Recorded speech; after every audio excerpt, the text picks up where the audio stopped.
Lánskjör eða vextir ráðast af því hversu háir stýrivextir í seðlabönkum.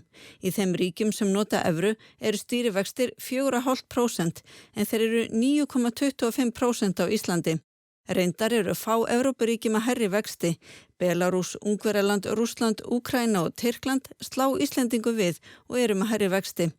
Fyrirtæki sem fær lán í erlendum banka getur því sparað sér töluvert fé í vaxtakostnað.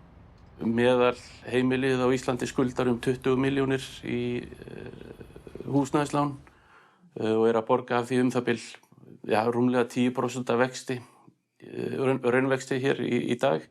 Þar sem vextir eru helmingi lægri á evrusvæðinu munar 1 milljón króna á ári í vaxtagreiðslur. Þetta valkostur sem fyrirtæki hafa, en eins og ég segi, íslensk heimili hafa ekki þennan valkost. Við getum ekki labbað inn í banka erlendis og tekið lán þar. Hver vill ekki vinna 1 milljón?